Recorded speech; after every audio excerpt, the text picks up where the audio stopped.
So we've been living full-time in the bus for 3 months and 1 week. And we're still alive. Yeah, we are still alive. We're still doing good. We've definitely learned a lot through the process, and there's been a lot of pros and there's been some cons for sure. And we just kind of want to share that with you, what we've learned so far. So I think part of the cons for us was living in it during a New England winter. Right. Because our lines froze a few times. Our water lines, our hot water heater froze. Had a ton of moisture inside the bus. We did. We had moisture inside the bus. We couldn't really figure out what to do. And now we just run the max air fans on low throughout the day, or all day, all night, and no moisture issues anymore. Right. That took care of it. But we were waking up to ice inside the windows. And we're like, we need to do something about this. Yes. So I think that is where a lot of the hardship came from, was the bitter cold and trying to live in such a small space, during that time. With 2 boys. Right, with the boys. Well, I think we've mastered it. Yeah. We got it down. If we had to live in it in another New England winter, we could do it. Piece of cake. Maybe. Piece of cake, maybe. Maybe a piece of cake.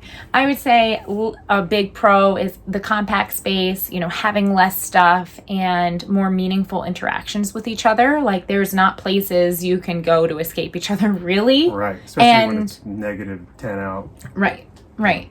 So it makes you become a better parent, become a better spouse, have more meaningful interactions, have less material things. Because the boys are playing outside more outside time, more fresh air. Even when it's freezing outside, we bundle up, we go outside, go for a walk. We had to play. Now it's getting nicer out. They're outside even more, and it's great.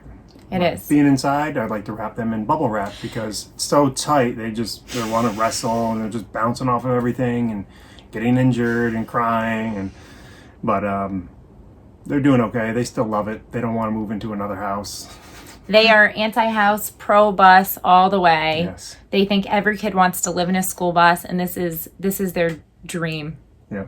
To live in this. They see a school bus on the road, and they're like, "Oh, I want to live in that one." I'm like, well, it doesn't work like that. Hold on a second. Yeah. It doesn't work like that. And they sometimes ask us, were kids in this bus, going to school? And we say, yeah, kids were in this bus and going to school, but now it's our house. So they love that. Yeah. And I think the biggest thing that we did when we were doing the bus is creating an awesome floor plan. Right. And before we built the bus, we tried to come up with a good floor plan and great ideas. And really, we didn't have a clue because we don't know what's going to fit where, how much room do you really need to be comfortable and still function.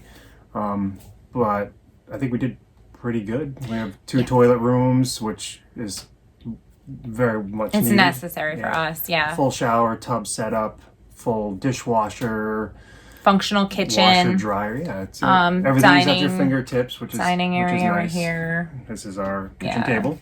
Yeah, and it works for us. I mean, if we could eat outside, if we, it's nice out to eat outside, but other than that, it's good. Yeah. So 1 out of 10, I rate it a 7. Yeah, I think I'm at a 7.5.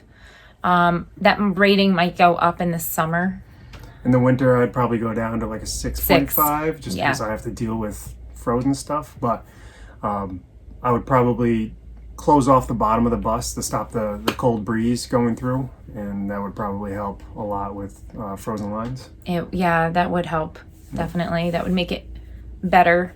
I mean, just in general, when it's really cold in the winter, it's hard whether you live in a house or a bus. It just got a little bit harder living in a bus, I would say. It's still, find the space for all your boots and shoes and rain boots, coats, and we're making it work. We have good space for that. Utilizing the dashboard and right. little cubbies that we made and all that kind of stuff. But we don't regret. No regrets here.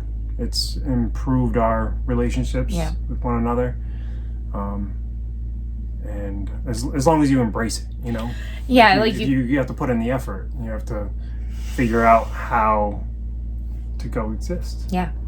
You have to embrace it. If you fight it, then it won't be good. You get all emotional on us. Yeah. It won't be good at all. But yeah, it's probably been the best thing for our family that we've done.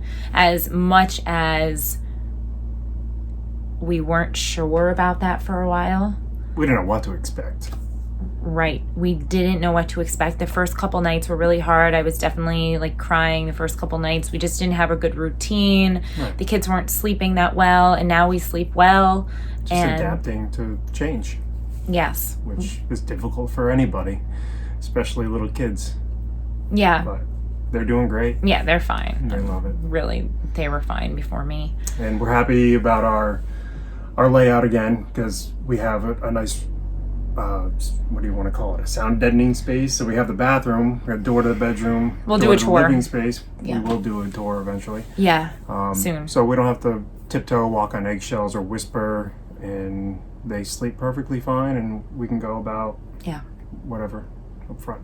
Yeah, absolutely. There's a good balance there. For such a small space, we have everything that we need. I'm not like wanting more. I'm not, my kitchen is perfect. Like I have everything I need. Less space to clean, maintain. Yes. So there's pros and cons, just like more anything freedom. else. More freedom to go where you want. No hefty mortgage. Right. There's maintenance of the bus, but it still is less than maintenance of a big house or something like that. If you want to move, we take the house with us. Yes. Yeah. So the idea for us too is to live we flip houses, so to live on our flips, and that's what we just went under contract with the house. So we're going to be moving the bus to that house in about a month. That was an under cabinet, right? That keeps happening. Oh, the sticky. Yeah, this is the sticky stuff. So we do have under cabinet lights under the cabinets, but this one doesn't want to stick anymore, and it's just USB powered. So you turn them on and leave them on under there. We use these at night often. We have good lighting set up. We've got sconces. We have recess lights. We have everything we need, for lighting. We have our little book lights that the kids have in their beds. They love those. Next to the chair. Yeah, next to the chair to read. We have them in our bed. Right. We have everything we need. We Can't really, complain. yeah, we really do. You could complain, but. Well, yeah, you can complain in any situation, right? Yeah. That's true.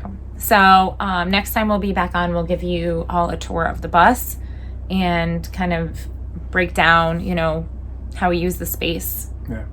And you might be seeing us driving down the road. Yeah, that's true. You might. How many square feet? Like 180 square feet usable space. We'll calculate it. All right. We'll give you like our floor space of square footage. Exact. And floor space will be probably less than 100 of actual floor space. I'm not talking the couches and the countertops and Right. But movement wise, to get by each other and function. We do run into each other. We need traffic lights. We do run into each other. Yeah, we do. But that's to be expected. I was running into you in a normal kitchen. Yeah, just get in the way a lot. I think it's a guy thing. All right, so we will see you guys soon. All right, guys. Thanks Bye. for watching.